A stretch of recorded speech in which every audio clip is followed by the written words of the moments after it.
안녕하세요. 음악 기자뷰 채널의 프로듀서 설한입니다. 이번에 소개해드릴 강좌는 이 오디오 클립 강좌입니다. 요즘같이 샘플링이 대중화되어 있는 시대에서 이 오디오 파일을 편집할 줄 아는 것은 정말 중요한 부분인데요. 하지만 이 녀석도 이 사용하는 비중에 비해서 대부분의 분들이 정말 간단한 기능들만 몇 가지 알고 있죠. 그래서 만들어봤습니다. 이 강좌에는 이 오디오 클립을 다루고 편집하는 기능들을 담아봤습니다. 그렇다면 이 오디오 클립 강좌 바로 진행해 보도록 하겠습니다. 자, 지금 보시는 것이 이 오디오 클립의 클립뷰입니다. 이 오디오 클립은 이 오디오 샘플을 여기 있는 이 다양한 기능으로 다뤄줄 수 있는 장치입니다. 그렇다면 첫 번째로 이 오디오 클립의 이 섹션 박스 먼저 설명드려 보겠습니다. 우선 첫 번째 줄입니다. 이 해당 섹션은 미디 클립과 동일합니다. 이름과 색상, 그리고 이 시그네처, 그리고 이 그루브 기능까지 전부 일치합니다. 이번 강좌는 이전 강좌인 미디 클립 강좌 중복되는 녀석을 생략하도록 하겠습니다. 그렇다면 옆에 이 샘플 박스로 넘어와 보도록 하겠습니다.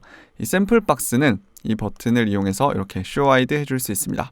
그러면 맨 위부터 보면 지금 이 녀석은 이 해당 오디오 샘플의 정보를 나타내줍니다. 지금 보시면 이렇게 이 샘플 고유의 이름이 나와 있고 그 밑에 이 녀석들은 샘플의 정보입니다.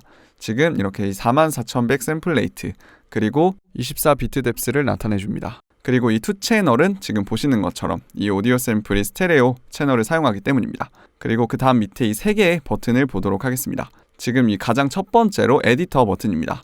이 버튼은 이 외부 샘플 편집 프로그램을 이용해서 편집해주는 기능인데 이번 강좌는 이 오디오 클립의 편집 기능을 설명드리는 것이기 때문에 이 디테일한 내용은 다음에 기회가 된다면 다뤄보도록 하겠습니다. 그 옆에 이 세이브 버튼은 이름 그대로 저장 기능입니다. 지금부터 배울 이 뒤의 내용들은 이 오디오 샘플을 이 편집하는 기능들인데요. 이 편집해주고 세팅해준 값들을 저장해줘서 이 해당 샘플을 다음에 불러올 때 이 저장된 값으로 불러와지게 해줍니다. 그리고 그 옆에 있는 녀석은 리버스 기능입니다. 이 리버스 기능은 미디 클립 때와 동일하게 이 반전 기능으로 이 오디오 샘플의 좌우를 완전히 반전시켜줍니다. 이런 식으로. 그리고 밑에 이 HIQ라고 써있는 이 하이 퀄리티 모드는 좀 더 정교한 알고리즘을 사용해서 이 샘플을 인식해줍니다. 그래서 이 CPU 부담을 늘리고 왜곡을 줄여주는데요. 이 녀석은 특히 피치 시프팅 과정에서 생기는 사운드의 왜곡을 굉장히 많이 줄여줍니다. 한번 들어보겠습니다. 여기서 이 하이 퀄리티 모드를 켜주고 이 트랜스포즈로 볼륨을 한번 조절해 보겠습니다. 여기서 이 하이 퀄리티 모드를 꺼주면 켜주면 이렇게 왜곡 차이가 굉장히 심한 것을 볼 수 있습니다. 그래서 이 굉장히 유용한 모드입니다. 즉 이 CPU 부담이 없으시다면 이 하이 퀄리티 모드는 항상 켜고 작업해 주시는 게 좋습니다. 그리고 옆에 이 램이라는 녀석이 있는데요. 사실 이 사이에는 페이드라는 녀석이 있습니다. 하지만 이 어레이지먼트 뷰에서는 보이지 않습니다. 이 페이드는 정말 중요한 기능인데 이 페이드 인아웃은 이 시작 지점과 끝나는 지점을 유연하게 만들어줄 수 있습니다. 지금 이 오디오 클립을 이 트랙 디스플레이 창에서 이렇게 보시면 이렇게 양 꼭지점 끝에 네모난 마커가 생성되는데요. 이 녀석을 이렇게 끌어당겨서 조절해 줄 수 있습니다. 지금 들어보시면 이렇게 이 녀석이 더 완만해질수록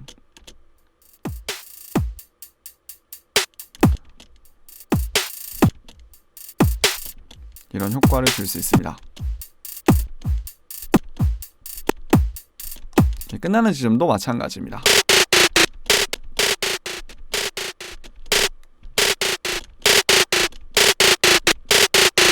이 기능이 바로 이 페이드 인 페이드 아웃 기능입니다. 하지만 이 기능은 사실 이런 드럼 샘플보다는 이런 악기 샘플에서 훨씬 더 많이 사용합니다. 그런데 혹시 그거 아시나요? 이 어레이지먼트 뷰 화면에서 이 오디오 클립들을 불러오면 자동으로 이 페이드 인, 페이드 아웃 처리가 되어 있는데요. 사실 이게 이 드럼 사운드 같은 녀석들은 이 도입 후의 펀치감이 굉장히 중요한데 이 페이드 인 기능으로 그 느낌이 조금 묻어질 수 있습니다. 그렇다고 또 이렇게 이 불러온 파형마다 이 양끝을 계속해서 이렇게 펴주는 건 굉장히 귀찮은 일입니다. 그래서 이 녀석은 이 프리퍼런스에서 세팅해 줄 수 있습니다. 지금 이렇게 이 프리퍼런스 창에 이 레코드 워프 런치 카테고리에 가서 이 녀석을 이렇게 오프해 주시면 이렇게 이 오디오 파일들을 새로 불러와도 이 녀석들을 막 불러와도 이렇게 지금 보시는 것처럼 페이드 인, 페이드 아웃 기능이 되어 있지 않습니다. 이런 식으로 이렇게. 근데 만약에 여기서 이 녀석을 온 해준다면 이렇게 샘플들을 불러왔을 때 이렇게 양 끝에 이 페이드 인, 페이드 아웃 기능이 적용됩니다. 이런 식으로.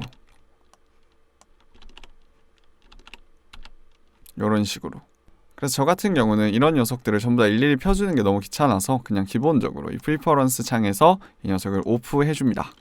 그리고 이 하이 퀄리티 모드와 이 램 모드 사이에는 페이드 모드가 있다고 말씀드렸는데요. 이렇게 이 세션 뷰 화면으로 전환해서 이 오디오 파일을 이렇게 불러다 주면 이렇게 지금 보이는 것처럼 이렇게 페이드 모드가 나타납니다.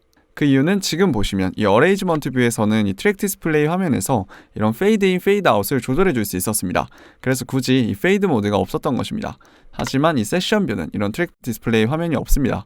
그래서 이 녀석은 이 버튼으로 이렇게 페이드 인, 페이드 아웃을 조절해 주는 것입니다. 그리고 이 버튼도 방금 전에 설명드린 이 프리퍼런스의 이 세팅 값의 효과를 받는 것입니다. 그리고 이 세션 뷰 화면은 이렇게 어레인지먼트 화면처럼 더 디테일한 값을 이렇게 조절해 줄 수가 없습니다. 그래서 이 녀석 같은 경우는 이 후에 알려드릴 이 엔벨로프를 이용해서 볼륨 오토메이션으로 조절해 주시면 되겠습니다.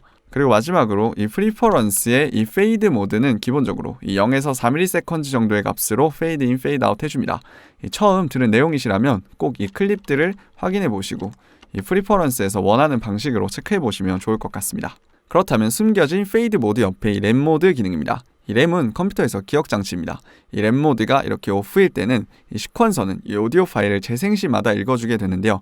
그래서 이 트랙이 쌓이면 이 디스크에서 불러오는 과정에서 제대로 전달되지 않을 수 있습니다. 그때 이 램 모드를 이렇게 온 해주면 이 오디오 파일을 실시간으로 읽는 것이 아니라 기억해두고 읽어주기 때문에 이런 부분을 조금 해소해 줄 수 있습니다. 즉 이 램 버튼은 하드디스크 대신에 메모리에 저장해서 샘플을 불러오는 것입니다. 그럼 밑에 있는 이 트랜스포즈 기능으로 넘어가 보겠습니다. 이 트랜스포즈는 반음 단위로, 즉 세미톤 단위로 샘플의 음정을 조절해 줍니다. 이런 식으로. 당연히 12세미톤은 한 옥타브가 되겠습니다. 그리고 이 밑에 있는 이 D2는 센트 단위로 음정을 조절해 줍니다.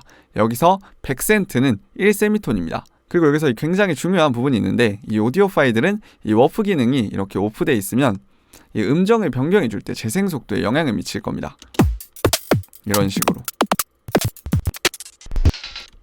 이런 식으로 높아지면 짧아지고 낮아지면 길어집니다.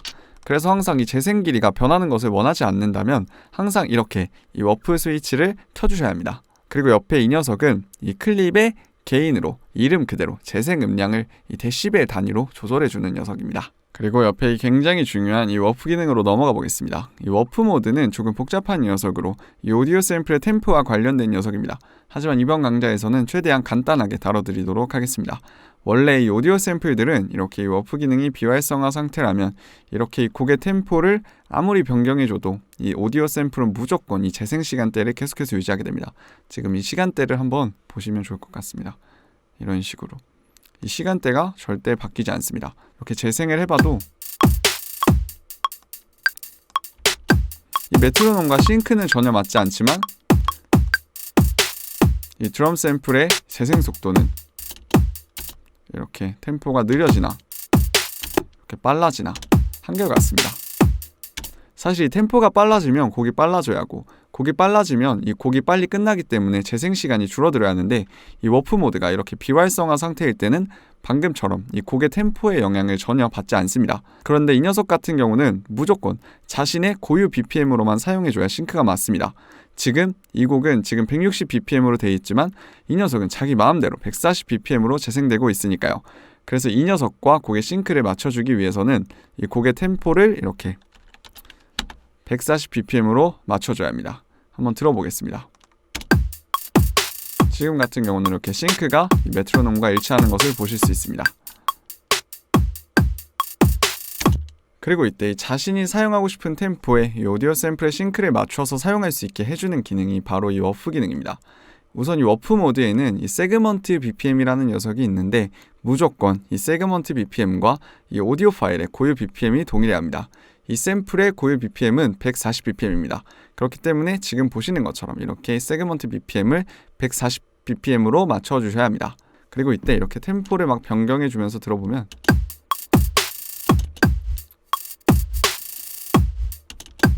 이렇게 이 오디오 샘플은 곡의 템포를 따라가면서 완벽한 싱크를 이룹니다. 지금처럼. 즉 이렇게 이 어떠한 오디오 샘플이든 이 워프 모드를 이용하면 이 자신이 원하는 곡의 BPM에 맞춰서 사용해 줄 수 있습니다. 즉 이 오디오 파일이 곡의 기준 템포라면 굳이 워프 모드를 사용하지 않아도 되고, 하지만 이 오디오 파일을 내가 정한 BPM에 맞추고 싶다면 방금처럼 이 워프 모드를 사용해 주시면 되겠습니다.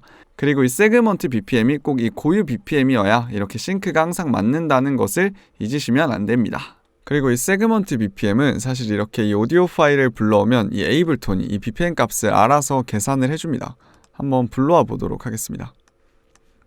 지금 이렇게 이런 오디오 파일들을 불러오면 지금 이렇게 이 에이블톤에서 이 세그먼트 BPM의 계산한 값을 이렇게 BPM을 입력을 해줍니다.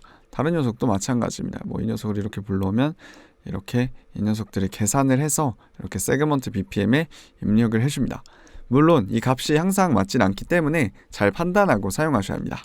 그리고 밑에 이 팔로우 리더 기능입니다. 우선 이 팔로우는 우리가 지금까지 배운 이 일반적으로 사용하는 워프 설정이라고 생각하시면 됩니다. 그리고 여기서 이 녀석을 클릭해주면 이렇게 리더로 변경이 됩니다. 이 리더는 이 해당 클립의 이 세그먼트 BPM이 이 곡의 BPM으로 바뀌게 되는 것입니다. 지금 보시는 것처럼 이 세그먼트 BPM이 이렇게 해당 곡의 BPM이 되었습니다. 그리고 이 BPM이 바뀌는 것이 이 마스터 트랙의 오토메이션으로 표현이 됩니다. 지금 보시면 이 리더 모드인 클립이 재생되는 순간 이렇게 이 원래 곡의 템포에서 이 해당 템포로 변경됩니다. 들어보겠습니다. 자, 이렇게 이 120 템포에서 해당 클립의 템포로 변경이 됩니다. 이런 식으로. 그리고 이 리더 기능이 적용된 오디오 파일은 이 오디오 파일의 고유 BPM에 상관없이 이 설정해준 이 세그먼트 BPM 값에서 무조건 고유의 재생 속도로 재생됩니다. 이 녀석은 원래 140bpm이지만 현재 이 160bpm에서도 동일하게 재생되고 있습니다. 그리고 만약에 이 다른 오디오 클립에도 이렇게 리더 기능이 사용된다면 이 가장 아래쪽에 있는 이 아래쪽 트랙의 클립이 기준이 되는 것입니다. 그리고 밑에 있는 이 녀석들은 이 더블 앞템포 기능으로 이 클립의 길이를 이렇게 이 2배로 늘려주거나 또 절반으로 줄여줄 수 있습니다. 그리고 밑에 이 녀석은 사실 이 워프 모드를 변경해주는 녀석인데, 이 워프 모드는 사실 여러 가지 종류가 있습니다. 지금 이렇게 이 녀석을 클릭해보면 이렇게 비트, 톤, 텍스처, 리피치 이렇게 다양한 모드들이 있습니다. 하지만 이번 강좌에서 지금까지 다루고 또 가장 많이 쓰는 모드가 바로 이 비트 모드인데, 이 입문자분들은 아직은 이 비트 모드 한 가지로 충분하다고 생각합니다. 하지만 이 워프 모드는 또 정말 중요한 만큼 이 다른 강좌에서 꼭 사운드 예제와 함께 같이 한 번 더 다뤄드리도록 하겠습니다. 그렇다면 마지막으로 이 옆에 박스로 넘어가 보겠습니다. 우선 이 스타트 엔드 설정입니다.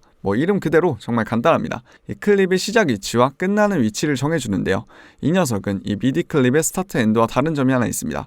바로 시간 단위로 그 값을 조절해 줄 수 있다는 거죠. 지금 보시는 것처럼 이 워프 모드를 꺼주면 이 녀석은 이렇게 시간 단위로 조절해 줄 수 있습니다. 이렇게 미닛, 그리고 세컨즈, 그리고 미리 세컨즈 이런 식으로. 그리고 다시 워프 모드를 켜주면 이렇게 다시 이 시그네처 단위로 바뀌게 되는데, 이 사실 조절 방법은 미디 클립과 동일합니다. 그로 생략하도록 하겠습니다. 그리고 여기 밑에 이 루프 기능입니다. 이 루프 기능은 이렇게 이 워프 모드가 활성화되어 있을 때만 이렇게 사용이 가능합니다. 그리고 이렇게 워프 모드를 켜주게 되면 여기 있는 모든 기능들의 단위가 이렇게 이 시간에서 이 시그네처 단위로 변하게 됩니다. 그리고 이 녀석의 조절 방법도 미디 클릭과 동일함으로 생략하도록 하겠습니다. 그리고 또 이 미디 클릭과 마찬가지로 이 루프 기능이 이렇게 활성화되면 자동으로 이 엔드 기능은 오프가 됩니다.